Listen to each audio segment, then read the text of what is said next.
Here we are, lecture 3 already. Now, I want you to understand that the first 2 lectures are lectures. And this is on theory,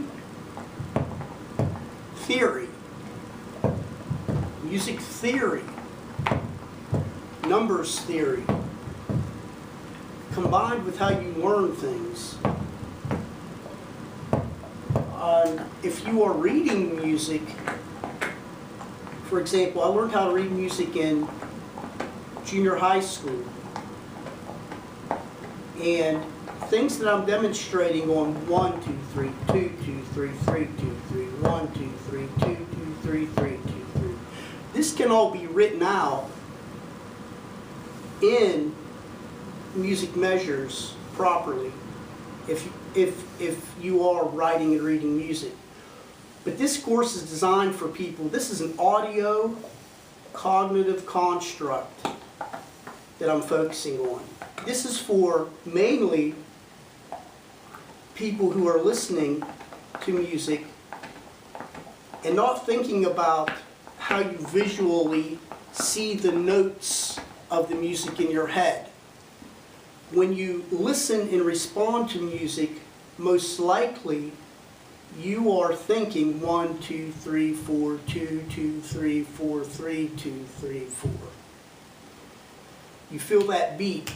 Boop, boop, boop, boop, boop, boop, boop, boop, boop, boop, boop, boop, boop, boop, boop, boop, boop. Learning 1, 2, 3, 2, 2, 3, 3, 2, 3, 1, 2, 3, 2, 2, 3, 3, 2, 3 is an alternative. 1, 2, 3, 2, 2, 3, 3, 2, 3, 1, 2, 3, 2, 2, 3, 3, 2, 3. 2, counting out phrases of music while you are playing it in your head or with other musicians, without trying to rely on reading complex measures of music in your head. So, that being said, these are lectures, and we'll get back to them when we start demonstrating how they're used in music itself once we get to demonstrations on the kit downstairs in the studio. So I wanted to make that point that these are methods and this is theory. And so that's important to realize. So, if you get to the point of learning rapidly, being able to count 1, 2, 3, 2, 2, 3, 3, 2, 3, 1, 2, 3, 2, 2, 3, 3, 2, 3. This is also based on just the natural way the stick bounces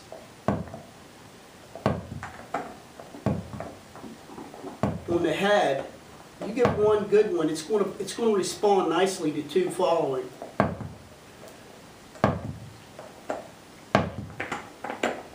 It's going to follow up with 2 easily. Those are your ghost notes.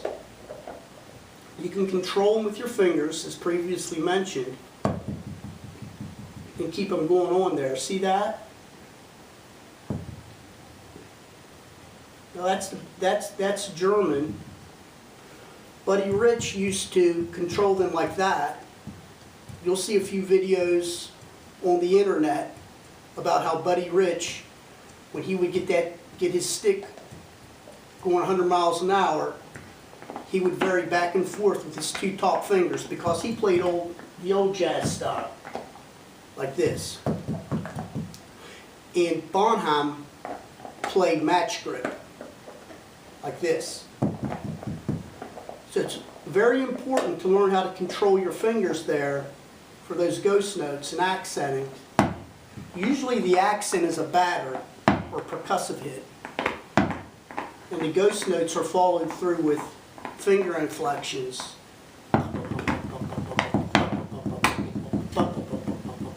Like that.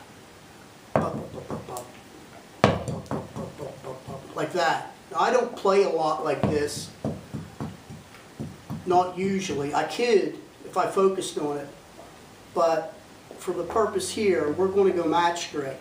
This is focused on John Henry and his methodology. So, remember, core balance, it's so important. Learning your balance first, starting from the ground up. Start from here, push down on the ground, push on your heads.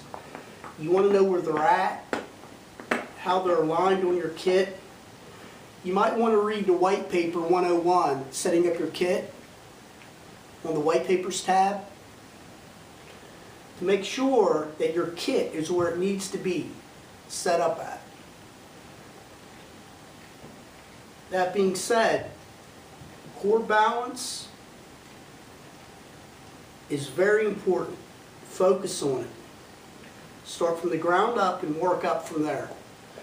So, I'm going to move on with this concept of 1, 2, 3, 2, 2, 3, 3, 2, 3, and show you how it can be applied once you get the hang of it. Now, I introduced it accenting the first batter. 1, 2, 3, 2, 2, 3, 3, 2, 3, like that, right? Well, what if we go 2 ghost notes and then a batter? What we've done is we've turned it around. So, right? Right? Wonder if we do the accent, the 2. Right?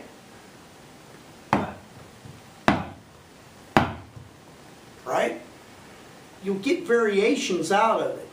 When you master all of them, you might go 1, 2, 2, 3, 2,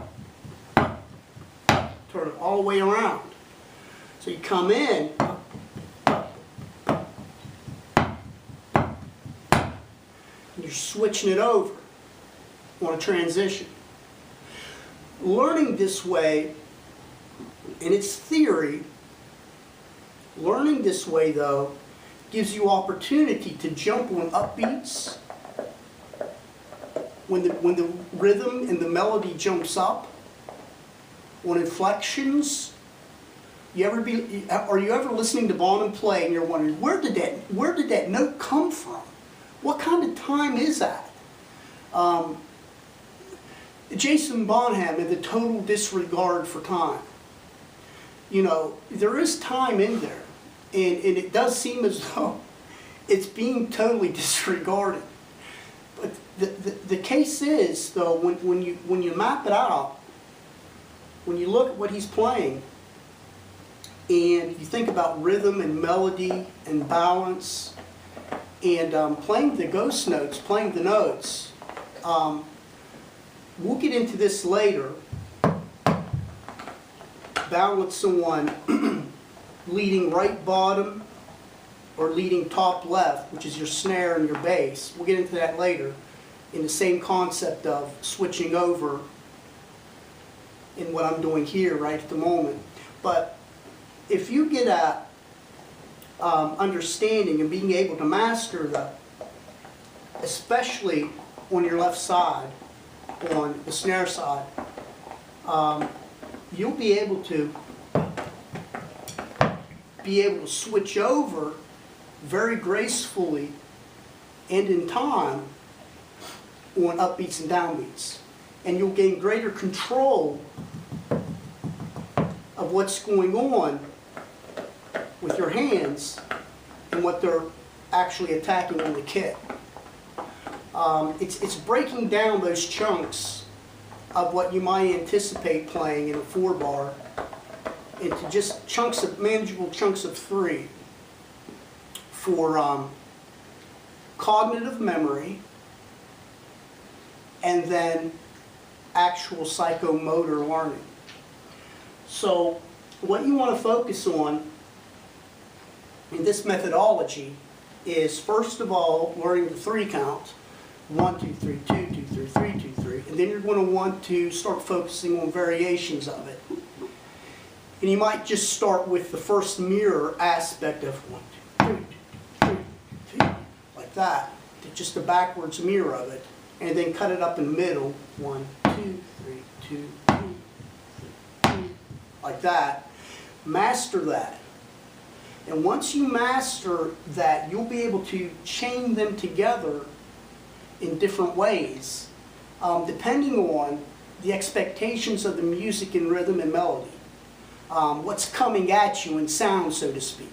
If you're skiing down the hill, so to speak, if you're a skier, I use the ski analogy because I ski a lot.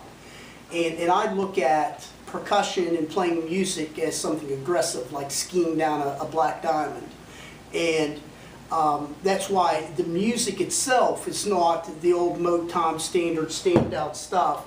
It's an experience music, and when you play it, you might play it on 3 shows on 3 different nights, and depending on how many cups of coffee you had that day, so to speak, and what the audience and the ambiance feels like, the song is going to vary.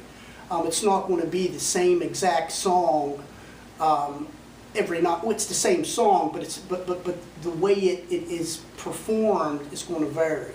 So depending on how the sound and the music's coming at you, you're going to be able to respond to it and call back to it and be able to apply your own inflections and color to the canvas, so to speak. Once you gain control of being able to play the drums in a way that actually reflect what you're feeling inside, instead of being chained to wanting to hit 1, 2, 3, 4, 2, 2 constantly. It's a breaking away from that and being able to say what you want to say, almost taking a language and turning it into a slang. Instead of saying, may I ask you, you might say, ask you. You know, it's almost like taking a language and breaking it down into smaller chunks and being able to use it the way you want to use it when you want to use it. Do you understand? I'm going to look and see if the camera's running. Okay, cool. Because I was having some technical difficulty there the other day. So, focus on that. 1, 2, 3, 2, 2, 3. Think about chaining them together. It's that right there is the root key rudiment model that you really want to focus on. Root key rudiment model.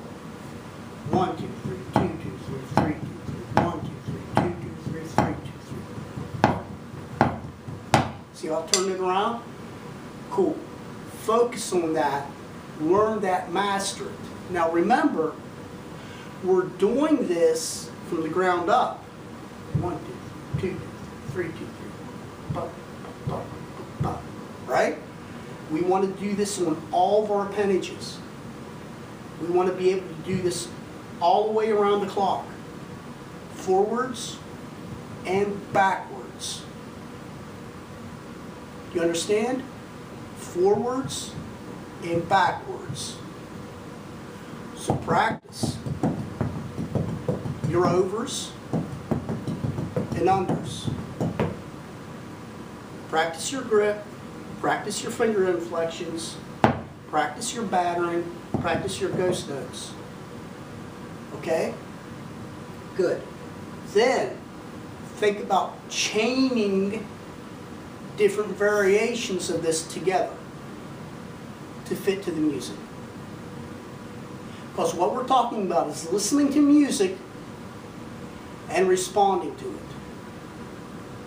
If you'll notice on the front of my website, or it might be moved at this point, there's a Junior Kimbrough video, old Delta blues player. The song is All Night Long. Give it a listen. And watch the call response between the percussionist and Junior, the guitarist and singer. get a feel for that. I'm throwing something to you, I'm saying something to you, but it's audio. Feel the other artist's soul in the sound that they are producing. They're talking to you. They're saying something to you and everybody else listening. And then respond to that with your own emotional inflections in the music appropriately. It's a conversation of sound. You don't want to dominate the conversation either.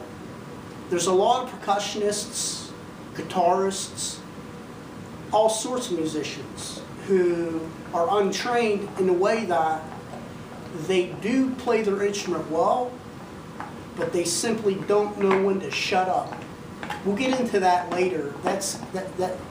We'll talk about mutual integration in another aspect of this program.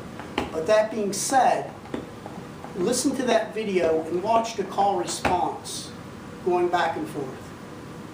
Them having a conversation with sound. And then think about the drums and how you can vary the sound of what you're battering within the context of melody and rhythm. Okay. Now I want to talk about doubles real quick again. Triples, and what I call a double, a triple, a true double, and a true triple. Thinking about that model that I gave you. Remember the up and down? Now we're going to slow this down for this aspect of it, so you can see what's going on. Remember I said previously in the first video, when you want to do a double, just start walking. Right? Take a walk. So if you want to do just a regular triple, it's just walk a little bit further, right? Or you could just, if you just go on with it, if you wanted to, just start walking. Bump, bump, bump, bump, right? Bump, bump, bump. Now, that's just a regular double or regular triple. Bump, bump, bump, bump, bump, bump, bump. Right? Right on the down note. Now a true triple is this going up and down right here. We'll slow this way down. True triple. Bump, bump, bump. What's happening is the bass drum is going to strike when both feet are planted. It's going to strike on the half note up, and it's going to strike on the full note up. So there's 3 batters in here. By the time this foot goes from the ground, over here, your time foot, your hi-hat. By the time this foot here goes from the ground up to its apex, the top note, the ghost note, your bass is going to be playing 3 times. Boop, boop, boop. I know it's fast, isn't it? So you're going to want to slow down over here to get the hang of this. See? Once you get the hang of it, it's a rhythmic. It's in rhythm. I'm doing it really slow. I'll show you, I'll demonstrate this on the kit when we get to the demonstration part. But this right here is what you want to focus on. Both feet coming down, bop, bop, bop. When this foot comes up, you should already have 3 out of this. So as soon as it gets to the top. That's a true triple. True double, bop, bop, bop, bop. See that? Strike when this foot's down, and when this foot's up, you're going to strike again. Bop, bop. Right there's a true double. So you have regular doubles, then you have a true double, right? Regular triples, and a true triple. See that? Now that's where things can get difficult if you're not really limber with your ankles and your feet and in your thighs in your legs, you really want to have a lot of control over your appendages. I mean, you know, thinking about ballet and exercising your muscles, you should be able to, I mean, really think about loosening up like an athlete does and grab control of every aspect of your muscles, and then think cognitively up here in your brain what it is that you want your body to be able to do, and transfer that information through exercises that enable your body to accomplish that.